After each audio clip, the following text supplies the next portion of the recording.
1968 காலகட்டத்தில் நடக்கிற மாதிரி தான் காட்டுறாங்க. படத்தோட ஓப்பனிங்ல வள்ளுவன்பேட்டை அப்படிங்கிற ஒரு அழகான கிராமத்துல இருக்கிற ஹீரோயின் கைல்வெளியோட வீட்டை தான் காட்டுறாங்க. ஹீரோனோட அம்மாவும் அவங்கள சாப்பிட கூப்பிட்டுக்கிட்டு இருக்காங்க. அப்ப ஹீரோயின் ஒரு புக்க பிடிச்சுக்கிட்டே வந்து சாப்பிட உட்காடுறாங்க. பக்கத்துல ஹீரோனோட தாத்தாவும் ஒரு புக்க பிடிச்சுக்கிட்டே இருக்காரு. சாப்பாடு கொடுத்த ஹீரோனோட அம்மாவும் ஹீரோயின் கிட்ட மெட்ராஸ்ல இருந்து உங்க பெரியப்பா கடுதாசி போட்டுருந்தாரு, ஒரு நல்ல வரம் இருக்கான், பையனுக்கும் வேலைக்கு போற பொண்ணுதான் வேணுமா, பேசி முடிக்கலாமா அப்படின்னு கேட்க, அதுக்கு ஹீரோயினும் அம்மா ஆரம்பிக்காதமா, தயவு செஞ்சு ஆளை விடுங்கம்மா அப்படின்னு கடுப்பாக, நான் உனக்காக மட்டும் பேசல, உன்னாலதான் உங்க அண்ணன் சங்கருக்குமே இன்னும் கல்யாணம் ஆகாம இருக்கா அப்படின்னு சண்டை போட, நானா அவனை கல்யாணம் பண்ணிக்க வேணாம்னு சொல்றேன், நீ வேணும்னா பாரு, உடனே ஏதாவது ஒரு பொண்ணை கல்யாணம் பண்ணி இழுத்துட்டு வருவான் பாரு அப்படின்னு சொல்றாங்க. அதுக்கு அம்மாவும் ஹீரோனோட தாத்தா கிட்ட, கேட்டீங்களா மாமா என்ன பேச்சு பேசுறான்னு, பொண்ணை வீட்டுல வச்சுக்கிட்டு பையனுக்கு கல்யாணம் பண்ண ஒரே சிரிக்காத அப்படின்னு கேட்க, ஏன் சிரிக்காரு, இந்த உலகமே சிரிக்காதுன்னு அவர் பங்கு கல்வி போடுறாரு. இருந்தாலும் தாத்தா அந்த மாதிரி பேசினாலும் தாத்தா ஹீரோ மேல பாசமா தான் இருப்பாருன்னு சொல்லிட்டு அப்படியே பயங்கரமா இருமுறாரு. அந்த நேரத்துல ஹீரோனோட அப்பாவும் வேலையெல்லாம் முடிச்சுட்டு காய்கறிலாம் வாங்கிக்கிட்டு வீட்டுக்கு வர, இப்படி இருமிக்கிட்டே இருக்கிறதுக்கு ஹாஸ்பிட்டல்ல போய் டாக்டர் பார்த்தாதான் என்னன்னு ஹீரோனோட அம்மா கிட்ட முறைக்க,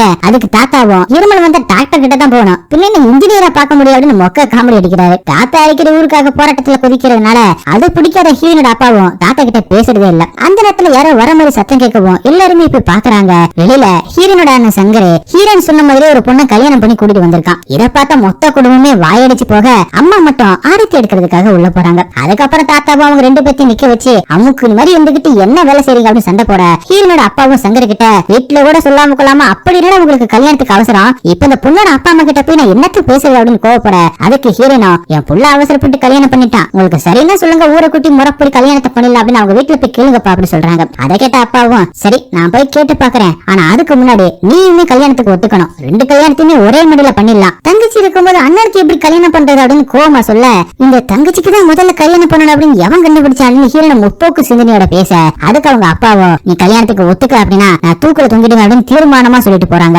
இதை கேட்ட தாத்தாவும், என்ன போன மாசம் விஷம் குடிச்சு செத்துடுவேன் அப்படின்னு சொன்னா இந்த மாசம் தூக்குல தொங்கிடுவேன் அப்படின்னு மிரட்டானே, இந்த வீட்டுல அவன் சட்டமா அப்படின்னு தாத்தாவும் காமெடி பண்றாரு. அண்ணனுக்கும் கல்யாணம் பண்ணிட்டு வந்த அந்த பொண்ணு கோதைக்கும் ஹீரோன் மட்டும் தான் ஃபுல் சப்போர்ட் பண்றாங்க. அங்க கட் பண்ணி அடுத்த நாள் ஹீரோன் வேலைக்கு போறதுக்காக பஸ் ஸ்டாப்புக்கு வராங்க. அப்ப அவங்களோட ஃப்ரெண்ட் செல்வமா அங்க வந்து, ஹீரோன் ஆல்ரெடி அவனுக்கு படிக்க கொடுத்த ஜெகநாதனோட கை விலங்கு அப்படிங்கிற அந்த புக்கை அவங்கள்ட்ட கொடுத்துட்டு, ஜெகநாதன் மாதிரி ஒரு அருமையான எழுத்தாளரை எனக்கு அறிமுகப்படுத்துறதுக்கு தேங்க்ஸ் சொல்றான். அதை பார்த்த ஹீரோனோ, அதுக்குள்ள இந்த புக்கை படிச்சிட்டீங்களா, எனக்கு 3 வாரம் ஆச்சு அப்படின்னு சொல்ல, அதுக்கு செல்வமோ, வாசிப்புலாம் எனக்கு தண்டிப்பட்ட பாடு, முழு திருக்குறளையுமே நான் 3 நாள படிச்சுனா பாத்துக்கீங்களா அப்படின்னு பீட்டர் விட்டுட்டு, உங்க வேலையெல்லாம் எப்படி போகுது அப்படின்னு கேட்க, அதுக்கு ஹீரோனோ, நல்லா தான் போகுது, உங்களோட டிரான்ஸ்மிஷன் டவர் வேலை எப்படி போகுது அப்படின்னு செல்வம் கிட்ட கேக்குறாங்க. ஒரு 15 ஊருக்கு கரண்ட் தர ரெடி பண்ணிக்கிட்டு இருக்கான், கூடிய சீக்கிரம் 25 ஊருக்கு தர மாதிரி ரெடி பண்ணிடுவோம் அப்படின்னு சொல்றான். இதை கேட்ட ஹீரோனோ, எவ்வளவு நல்லது பண்ற உங்களை மாதிரி ஆளுங்க தான் இந்த நாட்டுக்கு தேவை அப்படின்னு சொல்றாங்க. அப்படியே செல்வமோ அவன் கொடுத்த அந்த புக்கை ஓபன் பண்ணி பார்க்க சொல்றான். ஹீரோனோ அதை ஓபன் பண்ணி பார்த்தா அதுக்குள்ள ஒரு பேப்பர் இருக்கு. அந்த பேப்பர்ல கடலூருக்கு ஒரு ஜேகே அப்படின்னா இந்த வள்ளுவன்பேட்டைக்கு காப்பா அப்படின்னு அவங்கள புகழ்ந்து எழுதியிருக்கான். நம்ம ஹீரோனோ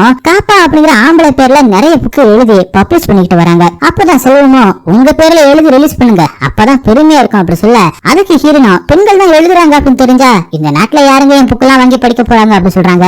அப்பதான் செல்வமோ, எப்படி நீங்க உணர்வு பூர்வமா எழுதுறீங்க, நான் ஒரு பக்க டைரி எழுதுறதுக்கு திக்கி திணறேன், தினமும் ஒரு 20 நிமிஷம் எழுத ஆரம்பிங்க, அப்புறமா அதுவே பழக்கமாயிடும் அப்படி சொல்லிக்கிட்டு இருக்க, பஸ் வர 2 பேருமே ஏறி வேலைக்கு போறாங்க. பஸ்ல போய்கிட்டு இருக்கும்போது செல்வமோ, கல்யாண வயசு தாண்டிடுச்சு உங்களுக்கு, அப்படியே இன்னும் கல்யாணம் பண்ணாம இருக்கீங்க அப்படின்னு கேட்க, உங்களுக்கே 32 வயசு ஆயிடுச்சு, என்னை விட 7 வயசு அதிகம், நீங்க இன்னும் கல்யாணம் பண்ணாம இருக்கீங்க அப்படின்னு ஹீரோனி கேட்டு செல்வமோட வாயை ஆஃப் பண்றாங்க. செல்வமோ, வழக்கமா பொண்ணுங்களுக்கு தானே சீக்கிரமா கல்யாணம் பண்ணுவாங்க அப்படி சொல்ல, அந்த வழக்கத்தை தான் நான் மாத்தணும் அப்படின்னு நினைக்கிறேன் அப்படி சொல்றாங்க. அப்பதான் செல்வமோ, ஏன் என்ன வாங்க போங்க அப்படின்னு பேசுறீங்க, இனிமே நீங்க வாப்போ அப்படின்னு கூப்பிடலாம் அப்படி சொல்றான். ஹீரோனோ, சரி இனிமே அப்படி கூப்பிட்டுக்கிறேன் அப்படி சொல்றாங்க. அங்க கட் பண்ணி ஹீரோயின் பரபரப்பா மெட்ராஸ் சென்ட்ரல் பேங்க்ல தட கிழக்கு வேலையை பாத்துக்கிட்டு இருக்காங்க. அந்த நேரம் பார்த்து பேங்கோட மேனேஜர் ஹீரோனுக்கு பயந்து பேங்க் நோட்டிபிகேஷன் போர்டுல வேர்ட் ஆஃப் த டே அப்படின்னு போட்டு ஹிந்தில எதோ எழுதுறாரு. அது தப்பா இருக்காதுன்னு பியூன் சொல்ல, சரி நீயே கரெக்ட் பண்ணிடு அப்படின்னு அவங்கிட்ட சாக் பீஸ கொடுத்துட்டு வேக வேகமா வர, அதை பார்த்த ஹீரோனோ, வள்ளுவன்பேட்டையில எதுக்கு சார் ஹிந்தி, அதை அழிக்க போறீங்களா இல்லையா சார் அப்படின்னு கத்த, அதுக்கு மேனேஜரும், என்னவா பண்றது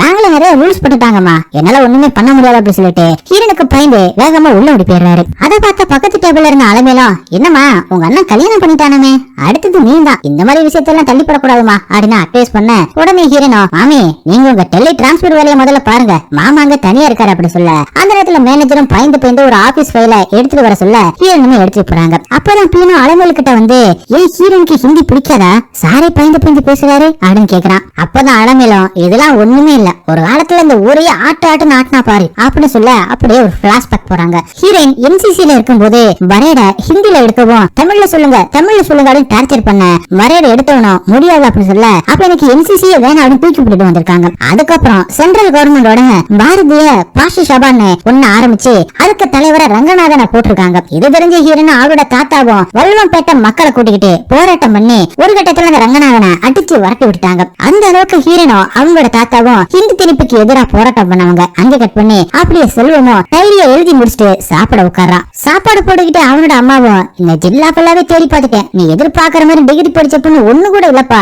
அப்படின்னு சொல்ல, அதெல்லாம் நானே பாத்துக்கிறேன் அப்படின்னு செல்வமும் சொல்லிடுறான். அடுத்தது அன்னைக்கு நைட்டு ஹீரோனோட தாத்தாவும் வயிறு வலிக்குது அப்படின்னு சொல்லிட்டு ஹாஸ்பிட்டலுக்கு போக அந்த டாக்டரும் செக் பண்ணி பார்த்துட்டு எதுக்கும் டவுனுக்கு போயிட்டு நான் சொல்ற ஒரு டெஸ்ட் மட்டும் எடுத்துட்டு வாங்கல அப்படி சொல்ல தாத்தாவும் கிளம்பி போறாரு. அப்படி அடுத்த நாள் ஹீரோன மேனேஜரும் கூப்பிட்டு ஹெட் ஆபீஸ்ல இருந்து ப்ரொமோஷன் லிஸ்ட் கேட்டிருக்காங்க. ப்ரொமோஷன் லிஸ்ட்ல உன் பேரையும் சேர்த்திருக்கேன். ப்ரொமோஷன் வந்தா உன்னோட salary 450 ரூபாய் ஆயிடும். ஆனா அதுக்கு 2 கண்டிஷன் இருக்கு. ஒண்ணு, நீ கொல்கத்தாவில போய் ஒர்க் பண்ணணும். இன்னொன்னு, நீ ப்ரொமோஷனுக்காக ஹிந்தி எக்ஸாம் எழுதணும் அப்படின்னு பயந்து சொல்ல, ஹிந்தி எக்ஸாம் எழுதினா தான் எனக்கு ப்ரொமோஷன் வரணும்னா அப்படிப்பட்ட ப்ரொமோஷன் எனக்கு வேணாம், நான் யாரு என்னன்னு தெரிஞ்சுதான் பேசுறீங்களா அப்படி சொல்ல அங்கேயே கட் பண்ணி பிளாஷ்பேக் போறாங்க.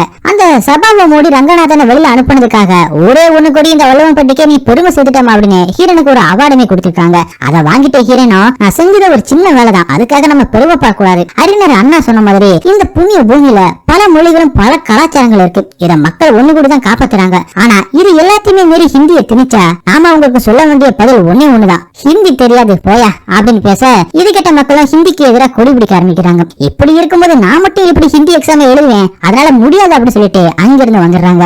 அப்படி சென்னையில இருக்கிற ரங்கநாதனை காட்டுறாங்க.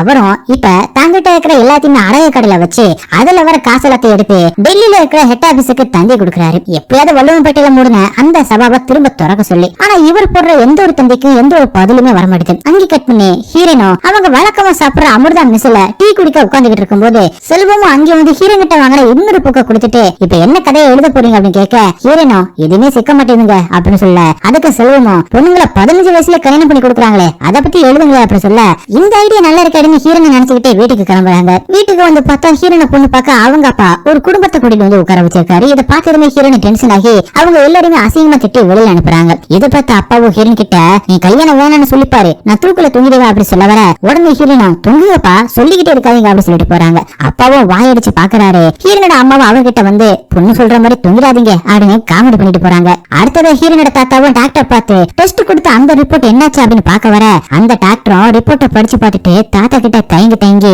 உங்களுக்கு ஸ்டொமக் கேன்சர் இருக்கு அப்படின்னு சொல்ல தாத்தாவும் ஆடி போயிடுறாரு. கண்ணுல இருந்து தண்ணிலாம் வர ஆரம்பிக்குது. அதை பார்த்த டாக்டரும் இதுக்கு மெட்ராஸ்ல ட்ரீட்மெண்ட் இருக்குன்னு சொல்ல அதுக்கு தாத்தாவும் கேன்சருக்கு என்னையா வைத்தியம் இருக்கு, எத்தனை நாள் ஊரோட இருக்குன்னு பார்த்து சொல்ல அப்படின்னு சொல்ல டாக்டரும் அமைதியாவே இருக்க தாத்தாவுமே அங்கிருந்து சோகமா கிளம்புறாரு. கேன்சர் இருக்கிறது தெரிஞ்சதுல இருந்து தாத்தா சரியா சாப்பிடாம தூங்காம இருக்கவும் ஹீரோனோட அப்பாவும் இதை கவனிச்சு தாத்தா கிட்ட போயிட்டு என்னப்பா ஆச்சு அப்படின்னு கேட்க அப்பதான் டாக்டர் சொன்ன விஷயத்த தாத்தாவும் சொல்ல குடும்பமே அதை கேட்டு சோகமாயிடுறாங்க. எவ்வளவு செலவான பரவாயில்லப்பா நம்ம மெட்ராஸ் போய் வைத்தியம் பார்க்கலாம் அப்படின்னு ஹீரோனோட அப்பாவும் சொல்ல கேன்சர் வைத்தியத்தை தாங்குற அளவுக்கு என் உடம்புன்னு பழம் இல்லப்பா அப்படின்னு தாத்தா சொல்லிட்டு நீ என்கிட்ட பேசிட்டேல அதுவே போதுப்பா, காசை வேணா கரியாக்காத, 70 வயசுக்கு மேல ஆயிடுச்சு, எனக்கு இனிமே நான் இருந்து என்னப்பா பண்ண போறேன், என்ன சாகிறதுக்கு முன்னாடி ஒரு 3 ஆசை இருக்கு, அதை மட்டும் பண்ணிடு. ஒண்ணு மெட்ராஸ் புகாரி ஹோட்டல்ல பிரியாணி சாப்பிடணும், 2வது வாத்தியார் எம்ஜிஆர் கூட போட்டோ எடுக்கணும், கடைசியா என் பேத்தி கல்யாணத்தை பார்க்கணும் அப்படின்னு அழுதுகிட்டே சொல்ல ஹீரோனை வெளி பிரிஞ்சு போய் பாக்குறாங்க. இப்படி கூத்து விட்டுட்டு தாத்தா அப்படின்னு மனசுக்குள்ளே பேசிக்கிறாங்க. கடைசியா தாத்தா சொன்ன அவரோட ஆசைய குடும்பமே சேர்ந்து முதல்ல நடத்தணும் அப்படின்னு திட்டம் போட்டு ஹீரோனுக்கு மாப்பிள்ள பார்க்க ஆரம்பிக்கிறாங்க.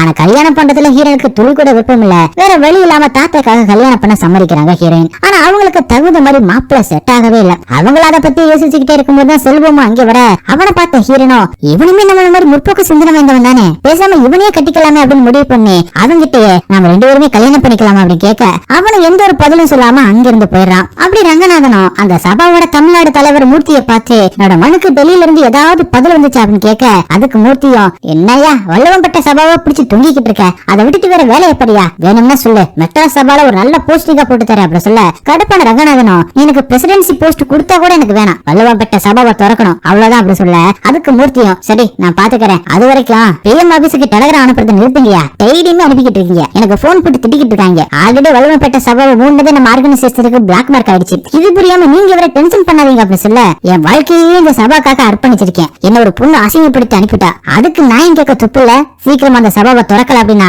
நேரா பிஎம் ஆபீஸுக்கே போயிட்டு அந்த அம்மா கிட்டே கம்ப்ளைண்ட் பண்ணிடுவேன் அப்படின்னு சொல்லிட்டு போறாங்க. அங்கே கட் பண்ணி இங்க ஹீரோனும் பஸ் ஸ்டாப்ல உட்காந்துக்கிட்டு இருக்க செல்வமும் அங்க வந்து அவங்க கிட்ட படிக்க வாங்கியிருந்த அந்த பூவை கொடுத்துட்டு கதை நல்லா இருந்துச்சு, ஆனா இந்த கதையில கள்ள கதையில சட்டவிரோதமா பாக்குறது தப்பு தப்புன்னு கருத்து சொல்லியிருந்தாரு. அது தப்பு இல்ல அப்படின்னு சொல்லியிருக்காரு. அதான் நியாயமா அப்படின்னு கேட்க, உங்க சட்டப்படி புண்ண பொருளை பாக்குறாங்களே அது மட்டும் நியாயமா?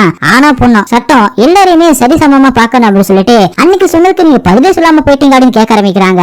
அந்த நேரத்துல ஹீரோனோட காலேஜ் ஃப்ரெண்ட் ஆதவன் எதேச்சியா பஸ் ஸ்டாப்புக்கு வர ஹீரோனை பார்த்துட்டு, நீ எனக்கு சுமனோட கல்யாணத்துக்கு வரல, சுமன் கல்யாணம் பண்ண தேனானே இல்லையோ உன்னதான் அதிகமா தேனா அப்படி சொல்ல, ஹீரோனை அப்பதான் செல்வம் கிட்ட இது என்னோட ஃப்ரெண்ட் ஆதவன் அப்படி சொல்ல, செல்வமும் எழுந்து நான் செல்வம் ஹீரோனை கட்டிக்க போறான் அப்படி சொல்ல, ஹீரோனுக்கு ஒரே சந்தோஷம் செல்வம் கல்யாணத்துக்கு சம்மதிச்சதுனால. அப்படி ஆதவன செல்வம் கிட்ட நீங்க ரொம்பவே லக்கி சார் அப்படி சொல்லிட்டு அங்கிருந்து கிளம்புறான். அப்புறம் என்ன, அடுத்ததா செல்வமும் ஹீரோனும் லவ் பண்ண ஸ்டார்ட் பண்றாங்க. அடுத்தது ரெண்டு பேத்துக்குமே நிச்சயம் பண்ணி நாளுமே குறிச்சிட்டாங்க.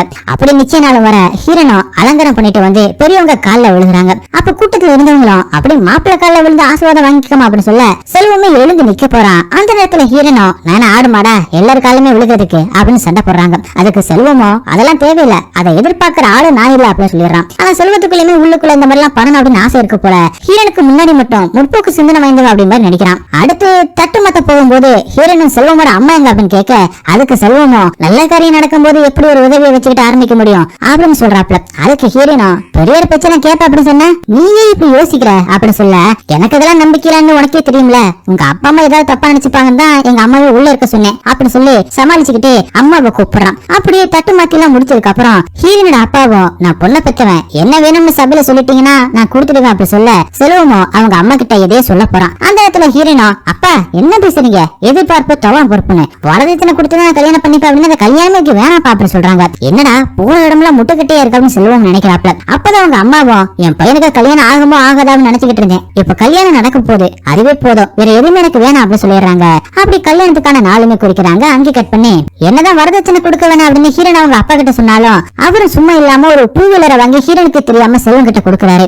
அவனும் அதுல ஹீரோனை உட்கார வச்சுட்டு ஊரு ஃபுல்லா சுத்துறான். அப்படி ஒரு நாள் மெஸ்ல உட்காந்து அலமையில கூட சாப்பிட்டுட்டு இருக்கும்போது செல்வம் கிட்ட அலமையிலும் ஹீரோனுக்கு ப்ரொமோஷன் தரோம், ஆனா ஹிந்தி எக்ஸாம் எழுதினா மட்டும்தான் அந்த ப்ரொமோஷன் அப்படின்னு சொன்னாங்க. ஆனா இவனா அதெல்லாம் முடியாது, கொள்கை கோட்பாடு தான் முக்கியம் அப்படின்னு சொல்லிட்டு இங்கேயே சுத்திக்கிட்டு இருக்கா. அந்த வேலைக்கு மட்டும் போனா 450 ரூபாய் சம்பளம், உங்களை விட அதிகமா சம்பாதிப்பா அப்படின்னு சொல்ல, அதை கேட்டு செல்வமோ அமைதியா ஆமா ஆமா கொள்கை கோட்பாடு தான் முக்கியம் அப்படின்னு சொல்ல, அதுக்கு அலமையில என்ன செல்வம் உங்களை விட அதிகமா சம்பாரிச்சு வா அப்படின்னு தானே கொள்கை தான் முக்கியம் அப்படின்னு சமாளிக்கிறீங்க அப்படின்னு கேட்க, அதுக்கு செல்வமோ யார சம்பாரிச்ச என்னங்க மொத்தமும் குடும்பத்துக்கு தானே அப்படின்னு சொல்றான். அப்படியே பில்லுக்கு செல்வமோ காசை கொடுக்க அந்த காசை வாங்கி செல்வம் கிட்ட கொடுத்துட்டு ஹீரோனை அவங்க காசை எடுத்து பில்ல செட்டில் பண்றாங்க. அப்படி ஹீரோனோட தாத்தாவை செக் பண்ண வந்த டாக்டரும் தாத்தாவை செக் பண்ணி பார்த்துட்டு கேன்சர் இருக்க உடம்பு குறையுன்னு பார்த்தா இவருக்கு என்ன உடம்பு நல்லா தேறிக்கிட்டே வருதான்னு ஆச்சரியப்படுறாரு. அப்பதான் ஹீரோனோட அப்பாவும் கல்யாணம் வர ஆரம்பிச்சிருக்கு, இப்படி உடம்பு நல்லா ஆகுதுன்னா கல்யாணம் பண்ண அப்பாவுக்கு எதுவுமே ஆகாது அப்படின்னு நினைக்கிறாரு. அடுத்ததா செல்வம் கூப்பிட்டு ஹீரோனோட தாத்தாவும் என் பேத்தி தான் எனக்கு எல்லாமே, அவனா எனக்கு உயிர் தம்பி, ரொம்பவே நல்ல பிள்ளை, என்ன கொஞ்சம் முன்கோவம் அதிகம், ஆனா அந்த கோவத்திலுமே ஒரு நியாயம் இருக்கும், நான் இத்தனை வருஷமா அவளை கண்ணு கருத்துமா பாத்துக்கிட்டேன், எனக்கு ஏதாவது ஒண்ணு ஆயிடுச்சுன்னா நீங்க அவளை பத்திரமா பாத்துக்கணும் தம்பி அப்படின்னு சொல்ல, செல்வமோ நான் இருக்கேன் தாத்தா நான் பாத்துக்கிறேன் அப்படி சொல்றான். அங்க கட் பண்ணி அப்படி ஹீரோனும் பேங்க்ல ஒர்க் பண்ணிக்கிட்டு இருக்கும்போது அவங்களுக்கு ஒரு லெட்டர் வருது. அதை படிச்சு பார்த்து ஹீரோனுமே ஷாக் ஆயிடுறாங்க.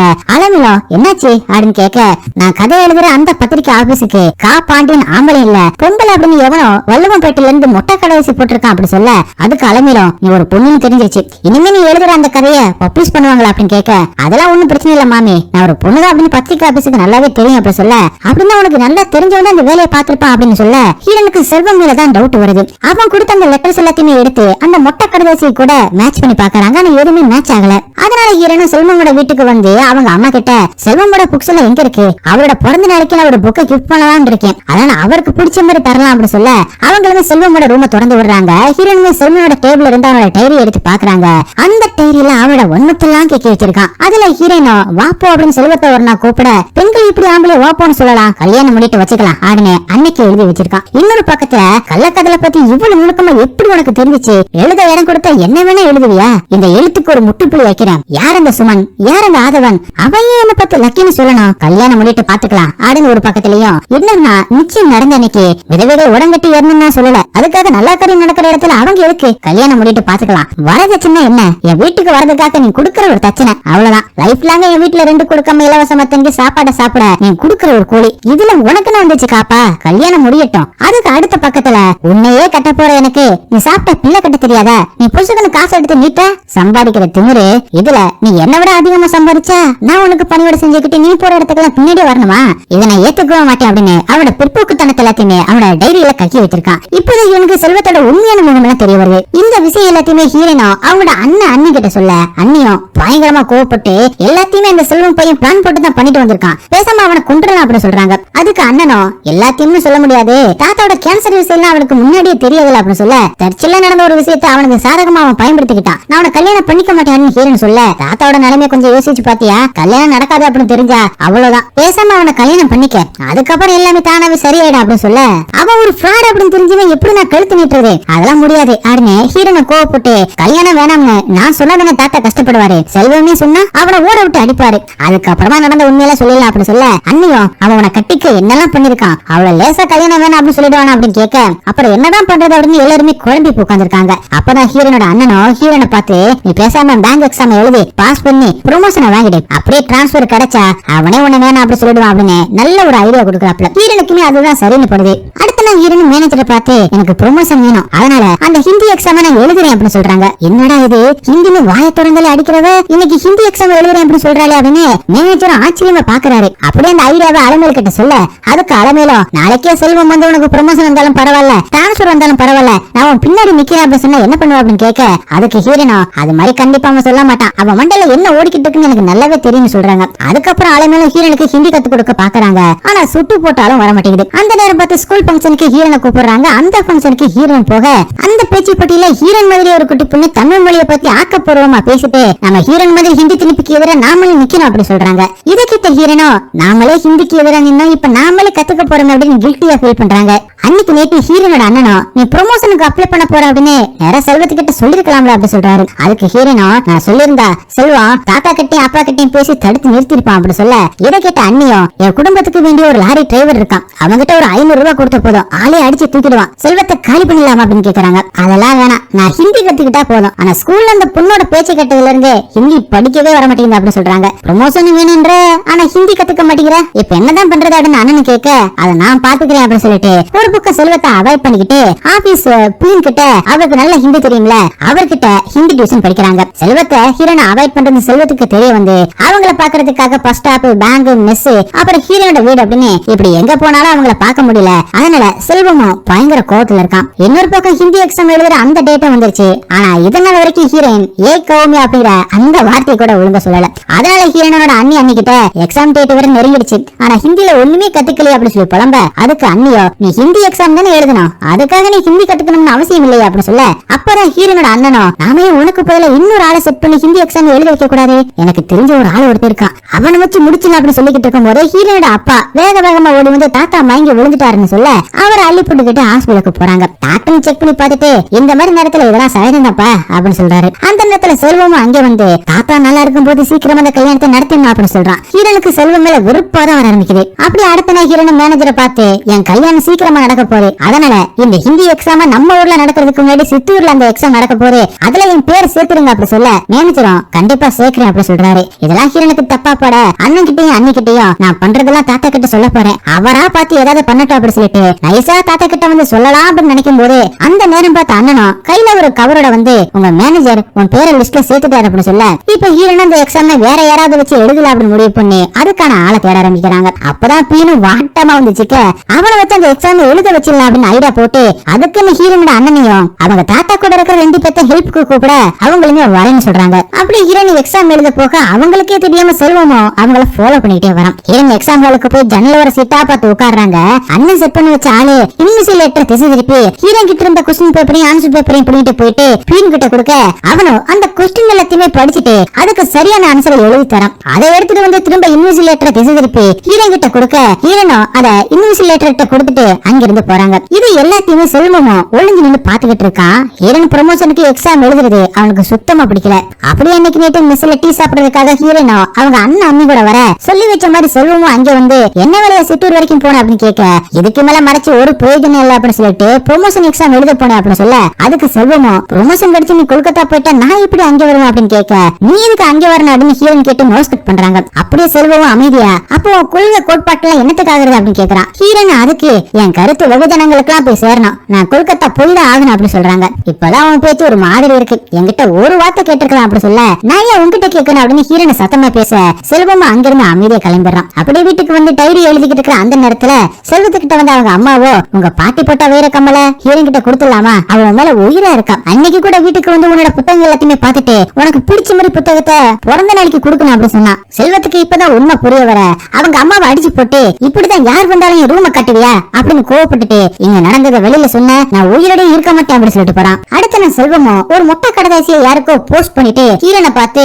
நடந்ததை வெளியில காட்டிக்காத மாதிரி நீ எங்க வேணா போ, ஆனா நானுமே உன் கூட வருவேன் அப்படின்னு குண்டை தூக்கி போட்டுட்டு போறான். எங்க கல்யாணமே வேணாம் அப்படின்னு சொல்லிட்டு ஓடிடுவான் அப்படின்னு பார்த்தா இப்படி ஒரு ட்விஸ்ட் கொடுத்துட்டு போறானே அப்படின்னு ஹீரோனுமே பாக்குறாங்க. அப்படி தாத்தாவுக்கு வைத்தியம் பண்ற அந்த டாக்டர் தாத்தாவோட ரிப்போர்ட்டை பெரிய ஹாஸ்பிட்டல்ல காட்ட அவங்க ரிப்போர்ட்டை பார்த்துட்டு சில சமயத்துல இந்த மாதிரி கேசஸ்ல வெயிட் லாஸ் எல்லாம் சகஜம் தான், வேற ஏதாவது டெஸ்ட் பண்ணி பாருங்க அப்படின்னு சொல்ல டாக்டருமே டெஸ்ட் எடுத்து அனுப்புறாரு. அடுத்தது செல்வமும் ஒரு பக்கம் கல்யாணத்துக்காக ரெடி ஆகிட்டு இருக்க, இங்க ஹீரோன் ஒரு பக்கம் பிடிக்காத கல்யாணத்துக்காக ரெடி ஆகிட்டு இருக்காங்க. அந்த நேரத்துல மூர்த்தி ரங்கநாதனை கூப்பிட்டு இருக்க அவரும் அங்க வராரு. அப்பதான் அங்க கும்பலா பேப்பர் இருக்கிறத பார்த்துட்டு ரங்கநாதனும் என்னங்க அது அப்படின்னு கேட்க பேங்க் எக்ஸாம் நடத்தி இருக்காங்க, ஸ்டேட்டோட மொத்த ஆன்சர் சீட்டுமே இங்கதான் இருக்குன்னு சொல்லிட்டு மேல இடத்துல இருந்து வள்ளுவம்பேட்டை சபாவை திறக்க சொல்லிட்டாங்க. ஆனா ஒரே ஒரு சின்ன ஃபார்மாலிட்டி, அந்த வள்ளுவம்பேட்டை பஞ்சாயத்துல நோ அப்ஜெக்ஷன் சர்டிபிகேட் மட்டும் வாங்கிட்டு வந்து கொடுத்துருங்க அப்படின்னு சொல்லிட்டு உங்களுக்கு எவனோ மொட்டை கடதாசி எழுதியிருக்கா அப்படின்னு அதை கொடுக்குறாங்க. அந்த ரங்கநாதன் பிரிச்சு படிக்கிறாரு. அதுல உங்க சபாவை மூணு ஹீரோயின் பதவி உயர்வுக்காக ஹிந்தி எக்ஸாம் எழுதியிருக்காங்க அப்படின்னு போட்டிருக்கு. இந்த மொட்டை கடுதாசியை போட்டது வேற யாரும் இல்லைங்க, நம்ம செல்வம் தான். இங்க ஹீரோனோட கல்யாணத்துக்கு முன்னாடினா செல்வமோட வரவேற்பு நடக்குது. அதுல செல்வம வீட்டுக்கு கூட்டிட்டு வந்து ஹீரோனோட அப்பாவும் ரூம்ல தங்க வைக்கிறாரு. அப்பதான் ஹீரோன் அன்னிக்கிட்ட எவ்வளவு கஷ்டப்பட்டேன் ஆனா அந்த கல்யாணத்தை நிறுத்த முடியல அப்படின்னு கவலைப்பட அப்பதான் அண்ணியும் மாப்பிள்ள இல்ல அப்படின்னா கூட கல்யாணம் நின்னு போயிடும் அப்படி சொல்ல என்ன திரும்ப 500 ரூபாய் லாரி கதை அப்படின்னு ஹீரோன் கேக்குறாங்க. அப்படி அங்க கட் பண்ணி அடுத்த நாள் முகூர்த்த டைம் வேற வருது. ஒரே கூடி நிக்குது. ஆனா மாப்பிள்ள செல்வத்தை காணோம் அப்படின்னு எல்லாருமே செல்வம் எங்க போனா அப்படின்னு தேடிக்கிட்டு இருக்காங்க. அப்படி அன்னைக்கு முன்னாடி தான் நடந்ததை காட்டுறாங்க. ஹீரோனோ அந்த 500 ரூபாய் லாரி டிரைவரை பத்தி கேட்க அவங்க அண்ணியோ கொலலாம் இல்ல, அதுக்கு பதிலா மாப்பிள்ளைய கடத்திடலாம் அப்படி சொல்ல யாரை வச்சு கடத்தலாம் அப்படின்னு அவங்களுக்குள்ள ஒரு விவாதம் போகுது. அப்பதான் தாத்தாவோட ஹெல்ப்பர் 2 பேர் இருக்காங்களா அவங்கள வச்சு கடத்தலாம் அப்படி சொல்ல அவங்கள கூப்பிட்ட ஹீரோனோ மாப்பிள்ளைய கடத்தணும் அப்படி சொல்ல அவங்களும் மாப்பிள்ளைய எப்படியாவது வெளியில வர வைங்க நாங்க கடத்திடுறோம் அப்படி சொல்றாங்க. எப்படி வெளியில வர வைக்கிறது அப்படின்னு யோசிச்சுக்கிட்டு இருக்கும்போது செல்வமோட அம்மாவும் இவங்க பேசிக்கிறது எல்லாத்தையுமே கேட்டுட்டு அவங்க கிட்ட வந்து ஒரு மொட்டை கடதாசியில அவனை வெளியில வர வைக்கிற மாதிரி எழுதிட்டாங்க, நான் போய் தரேன், அவன் படிச்சுட்டு வெளியில வருவான், அவனை எப்படியாவது தூக்கிடுங்க அப்படி சொல்லிட்டு ஒரு பொண்ணோட வாழ்க்கைய என் பையன் வீணடிக்க விட மாட்டேன், அவனும் அவன் அப்பா மாதிரி அயோக்கியனா இருக்கான் அப்படின்னு சொல்றாங்க. அப்படி ஹீரோன் ஒரு மொட்டை கடதாசி எழுதி தரேன், அத செல்வமோட அம்மாவும் செல்வம் கிட்ட கொடுத்துட்டு இத ஒரு ஆள் உன படிக்க சொன்னாங்கப்பா அப்படின்னு சொல்லிட்டு போறாங்க. செல்வமும் அத படிக்க ஆரம்பிக்கிறான். ஹீரோனை பத்தி நீங்க முழுசா தெரிஞ்சுக்கணும், இந்த சுமன் எல்லாத்தையுமே உங்ககிட்ட சொல்ல ஆவலா இருக்கான், பக்கத்துல இருக்கிற சுடுகாட்டுக்கு வாங்க, நிஜமாவும் சொல்றேன் நீங்க ரொம்பவே லக்கி தான் செல்வம் அப்படின்னு எழுதிருக்க.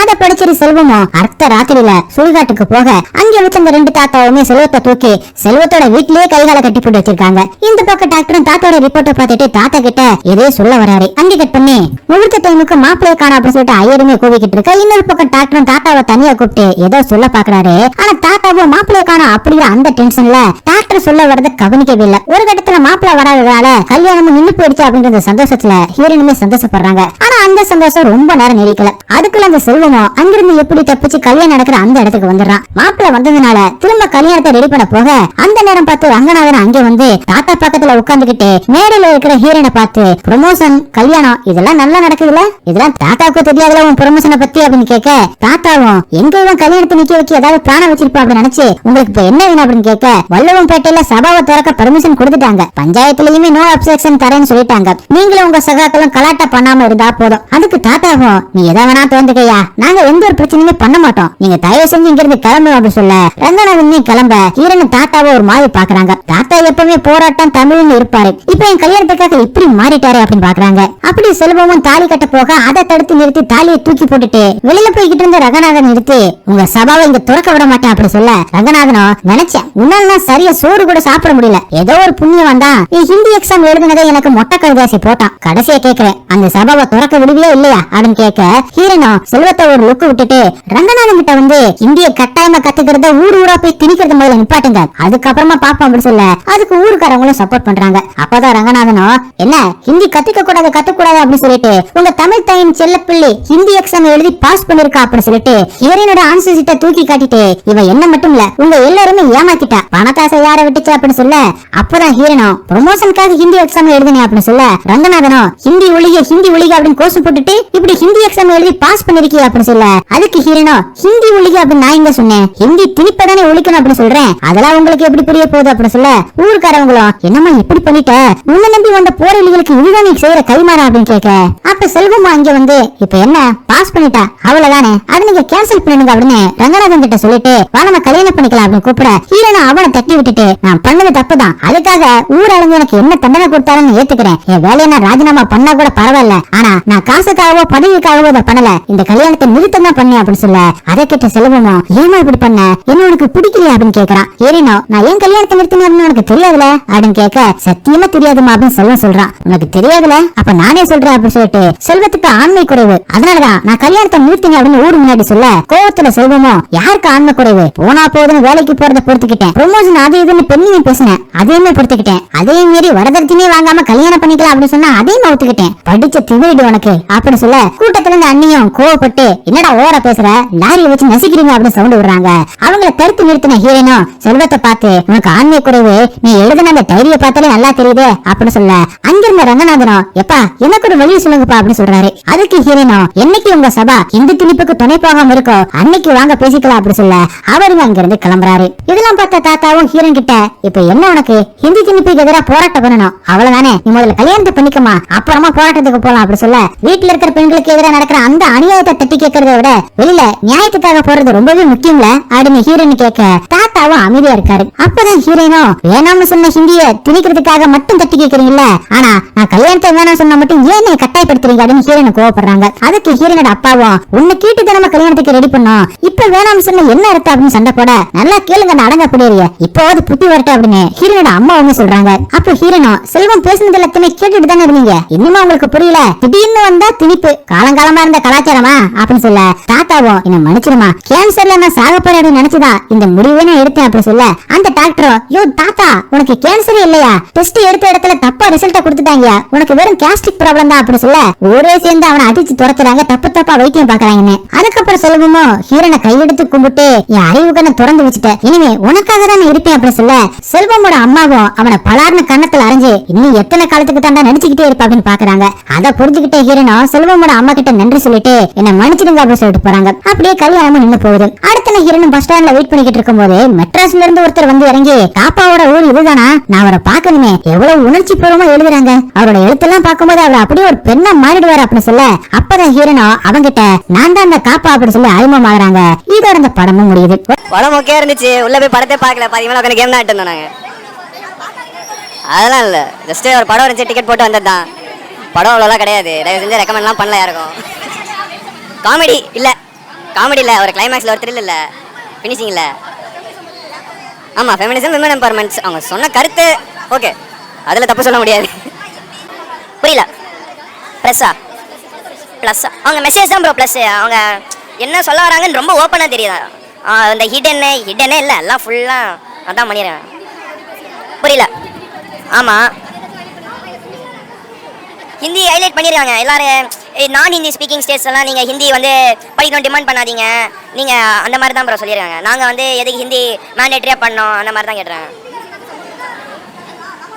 மியூசிக் வந்து ஓகே தான் ப்ரோ, அதுவும் நான் ஓகே தான் சொல்லுவேன், ரொம்பலாம் பெரிய மேட்டர்லாம் இல்லை, ஓகேவா ஒன் டைம் வாட்ச் தான், அது மேலே இல்லை. படம் ரொம்ப போராக இருந்துச்சு,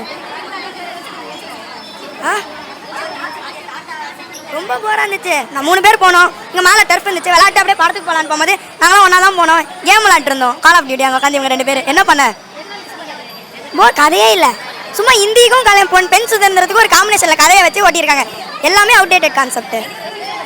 ஃபெமினிசம் பற்றி பேசுகிறத விட அந்த காலத்து கடையை இன்றைக்கி வந்து விற்றா ஒரு 30 வருஷம் முன்னாடி போட்டிருந்தா ஓடி இருக்கும், இன்றைக்கி வந்து எப்படி என்ன. ஆமாம் கொஞ்சம் போராக இருந்துச்சு, அப்படியே தூக்கம் தான் வந்துச்சு.